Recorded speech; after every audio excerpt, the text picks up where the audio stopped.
1914 की सुबह एक 8 साल का लड़का अपने बाप की साइकिल रिपेयरिंग वाली दुकान पर काम कर रहा था जब उसने अपनी जिंदगी में पहली बार एक 4 टायरों वाली गाड़ी देखी थी। फिर आगे चलकर वही लड़का दुनिया की सबसे बड़ी कंपनियों में से एक कंपनी होंडा का मालिक बन जाता है। लेकिन कैसे? टोक्यो की एक कंपनी के वर्कशॉप की साफ सफाई और कंपनी के मालिक के बच्चों की देखभाल करने वाला लड़का कैसे कंपनी का मालिक बना? वर्ल्ड वॉर 2 और हिरोशिमा नागासाकी पर न्यूक्लियर अटैक्स के बाद पैदा होने वाले हालात का सामना कैसे किया? उसकी कंपनी जब अपने उरूज पर थी तो ऐसा क्या हुआ कि वो अपनी कंपनी सिर्फ 4.5 लाख येन में बेचकर घर वापस लौट आया। वेलकम बैक दोस्तों, आज की इस वीडियो में आप जानेंगे होंडा कंपनी के मालिक सुइचिरो होंडा की जीरो से हीरो बनने की मुकम्मल कहानी। होंडा का जन्म 17 नवंबर 1907 को जापान में माउंट फ्यूजी के करीब एक छोटे से गाँव में हुआ। होंडा के पापा साइकिल रिपेयरिंग और लोहार का काम करते थे। होंडा से पहले उनके माँ बाप के यहाँ 5 बच्चे पैदा हुए थे जो कि मुख्तलिफ बीमारियों के चलते पहले ही मर गए थे। अब होंडा अपने माँ बाप का इकलौता सहारा था। होंडा के पापा चाहते थे कि उनका बेटा पढ़ लिख कर बड़ा अफसर बन जाए, लेकिन होंडा पढ़ाई लिखाई के मामले में फुल टाइम नालायक था। बाप को फिक्र हुई, इसलिए उसने पढ़ाई के साथ साथ उसे अपने साथ साइकिल की दुकान पर साइकिल रिपेयरिंग का काम सीखने पर भी लगा दिया। जब होंडा 16 साल का हुआ तो घर के हालात कुछ ठीक न थे। साइकिल रिपेयरिंग के काम से घर का खर्च चलाना बहुत मुश्किल होता जा रहा था। फिर एक दिन उसने एक अखबार में जॉब का इश्तिहार देखा। इस इश्तिहार में लिखा था कि टोक्यो में एक ऑटोमोबाइल वर्कशॉप को स्टेशन टेक्नीशियंस की जरूरत है। होंडा ने इस वर्कशॉप में जॉब के लिए दरख्वास्त दायर कर दी। कुछ दिन बाद वहां से जवाब आया कि आप इस नौकरी के लिए एलिजिबल हैं, लिहाजा आप आकर नौकरी ज्वाइन कर लें। और इस तरह होंडा अपना घर और स्कूल छोड़कर आंखों में बड़े बड़े ख्वाब लेकर टोक्यो रवाना हो गया। लेकिन टोक्यो पहुंचकर होंडा का दिल और ख्वाब दोनों ही टूट गए, क्योंकि वर्कशॉप के मालिक ने होंडा को टेक्नीशियन का काम देने के बजाय उससे सफाई सुथराई और घर के काम करवाना शुरू कर दिए। यहाँ तक कि उसे अपने बच्चों की देखभाल पर भी लगा दिया। होंडा को ये सारे काम सख्त नापसंद थे, लेकिन मरता क्या ना करता। अपने घर के हालात को जहन में रखते हुए वो ना चाहते हुए भी कई महीनों तक ये सारे छोटे मोटे काम करता रहा। खैर, कुछ महीनों बाद वर्कशॉप के मालिक ने होंडा से वर्कशॉप के काम भी लेना शुरू कर दिए। होंडा को इस काम से तो शुरू से ही दिलचस्पी थी, इसीलिए वो चीजों को आसानी से समझ जाता था। चंद महीनों में ही वो हर तरह की गाड़ी और उनके पार्ट्स के बारे में काफी कुछ जान चुका था। अपने अच्छे अखलाक और काम के साथ लगन और महारत की वजह से होंडा वर्कशॉप के मालिक का दिल भी जीत चुका था। 1928 में वर्कशॉप के मालिक ने हमामात्सु शहर में अपनी एक और ब्रांच खोलने का फैसला किया, जिसको चलाने के लिए मालिक ने होंडा को जिम्मेदारी देकर वहां भेज दिया। होंडा ने उस नई ब्रांच को एक वर्कर से शुरू किया और सिर्फ 2 ही सालों में 30 वर्करों तक पहुंचा दिया। गुजरते वक्त के साथ अब होंडा एक बेहतरीन मैकेनिक बन चुका था। उसने अपनी महारत का फायदा उठाते हुए अपने मालिक के लिए एक स्पोर्ट्स कार रीडिजाइन की। ये गाड़ी 120 किलोमीटर फी घंटा की रफ्तार से चल सकती थी, जो उस दौर की सबसे हाईएस्ट स्पीड थी। और इस गाड़ी का ये रिकॉर्ड अगले 20 सालों तक जापान का हाईएस्ट रिकॉर्ड बना रहा। वर्कशॉप के मालिक के दिल में होंडा की अहमियत मजीद बढ़ चुकी थी, लेकिन अब होंडा अपना खुद का वर्कशॉप खोलना चाहता था, जिसके लिए उसके मालिक ने भी उसे इजाजत दे दी थी।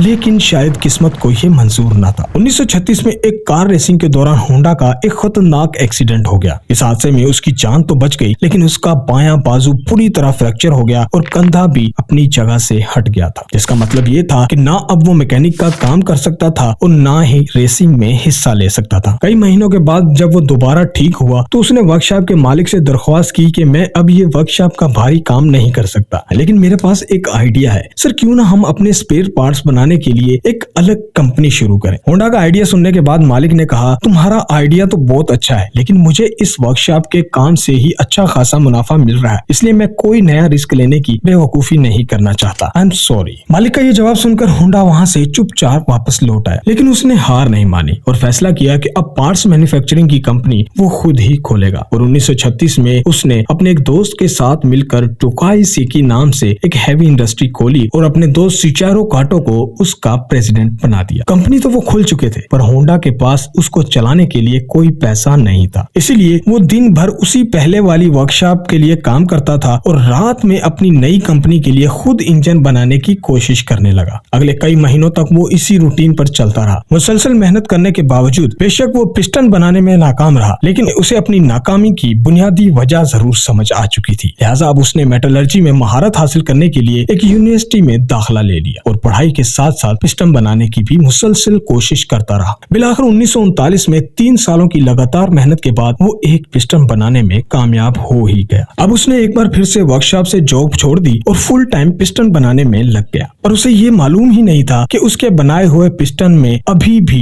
कई खामियां मौजूद हैं। उसने अब टोयोटा कंपनी को अपने पिस्टन ऑफर किए तो टोयोटा ने 50 में से 47 डिजाइन रिजेक्ट कर दिए। ये खबर होंडा पर बिजली बनकर गिरी, क्योंकि उसके पास अब वापसी का भी कोई रास्ता नहीं था। उसने मुख्तलिफ कंपनियों की जरूरियात को समझने के लिए पूरे जापान के दौरे करना शुरू कर दिए। वो मुख्तलिफ फैक्ट्रियों में गया, कार मैन्युफैक्चरर से मिला और अगले कई साल उसने मार्केट को समझने में लगा दिए। उसके बाद उसने एक बार फिर से पिस्टन बनाए। इस बार ये पिस्टन सारी कंपनियों के क्वालिटी और रिक्वायरमेंट के एन मुताबिक थे और अब उसे धड़ाधड़ ऑर्डर मिलना शुरू हो गए। अब एक बार फिर से होंडा को अपने ख्वाब पूरे होते दिखाई देने लगे। ऑर्डर्स को पूरा करने के लिए उसकी कंपनी ने 2000 वर्कर्स को भी हायर कर लिया और होंडा बहुत खुश था। लेकिन अफसोस, उसकी ये खुशी भी बस चंद दिन की मेहमान थी, क्योंकि 1941 में जापान वर्ल्ड वॉर 2 में कूद पड़ा और अथॉरिटीज ने कई जापानी कंपनियों को अपने कंट्रोल में ले लिया, जिनमें से एक कंपनी सुचिरो होंडा की तोकाई सीकी भी थी। अथॉरिटीज ने होंडा को डाउनग्रेड करके उसे कंपनी के मालिक के बजाय सीनियर मैनेजिंग डायरेक्टर बना दिया। चीजें तब मजीद खराब हो गई जब हुकूमत ने कंपनी के वर्कर्स को मिलिट्री सर्विस में लगा दिया। होंडा के अगले 3 साल इंतहाई मुश्किल हालत में गुजरे। जापान के हालात बद से बदतर होते जा रहे। जापान जंग हारता हुआ दिखाई दे रहा था और फिर 1945 में हिरोशिमा और नागासाकी पर 2 न्यूक्लियर अटैक्स हुए, जिसने जापान की कमर ही तोड़कर रख दी थी। इस वाक़े के बाद जापान ने अमेरिका के सामने सरेंडर कर दिया और जंग खत्म हो गई। जंग तो खत्म हो चुकी थी, लेकिन होंडा अपना सब कुछ खो बैठा था। उसने अपने बच्चे कुचे से टोयोटा को 4,50,000 येन में बेचे और एक बार फिर से बेरोजगार होकर बैठ गया। जंग और न्यूक्लियर अटैक्स के बाद जापान की माशी हालात बद से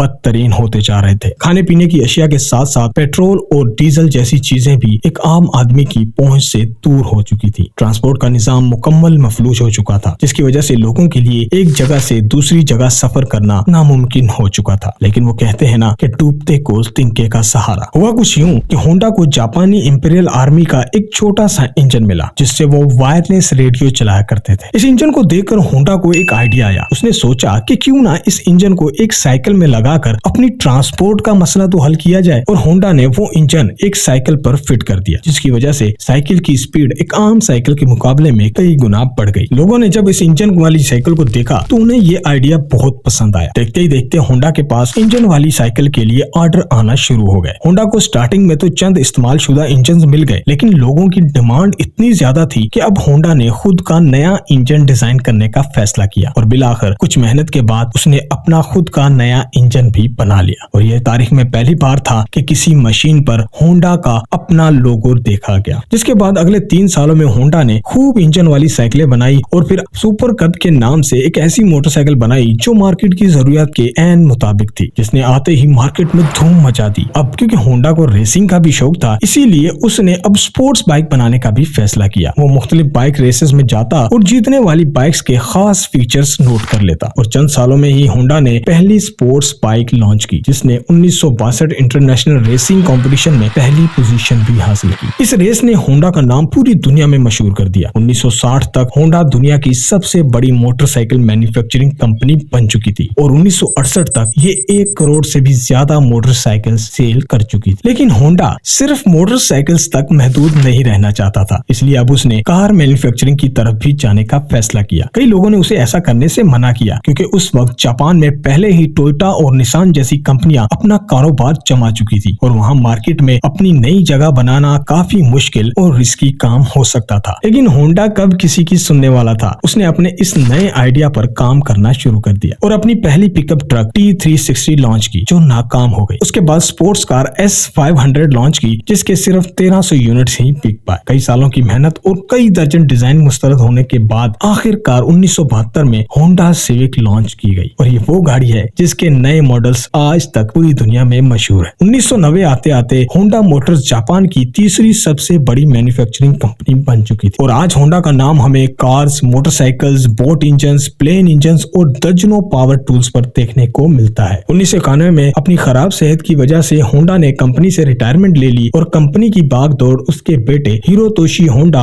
और बोर्ड ऑफ डायरेक्टर्स ने संभाल ली। जिसका मतलब यह है कि होंडा कंपनी अब किसी एक शख्स या खानदान की मिल्कियत नहीं है, बल्कि उसके मालिक वो शेयर होल्डर्स हैं जो होंडा के शेयर स्टॉक मार्केट में खरीदते और बेचते हैं। खैर 5 अगस्त 1991 में सुचिरो होंडा की डेथ हो गई, लेकिन उसका नाम अब भी जिंदा है। होंडा की इस कहानी के बारे में हमें कमेंट सेक्शन में अपनी राय से जरूर आगाह करें और वीडियो अच्छी लगी तो लाइक करें, दोस्तों के साथ शेयर करें और मजीद ऐसी वीडियोस देखते रहने के लिए ताज टीवी को सब्सक्राइब भी कर लें।